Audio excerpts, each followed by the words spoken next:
Hi, I'm Dave Brown. I'm going to show you how to replace a 3x5 red pad.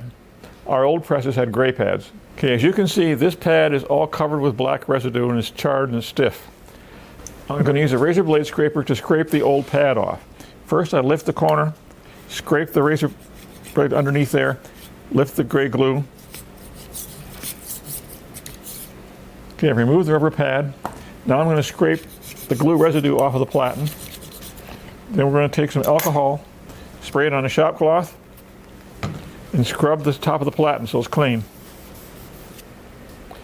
Now I'm going to apply a new rubber pad.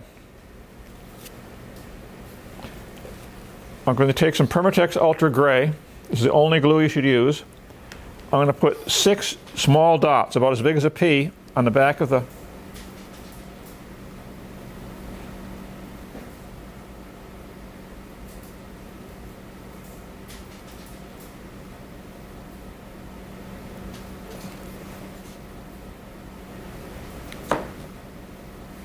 Okay, now we're going to take the rubber pad, turn it upside down, and line it up perfectly with the edges of the brick. Push it down a little bit. Then we're going to pull the handle down all the way and lock it. That compresses all the glue. It's going to make sure it's still lined up.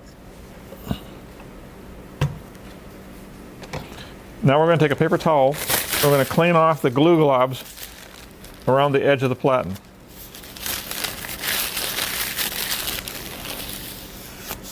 Then we're going to pull the handle down and squish it down one more time. Make sure it's lined up. Then we're going to pull it down until it just barely touches the pad, and we're going to turn the press on. Let it get hot, and let it stay hot for at least 5 minutes. That will seal the glue.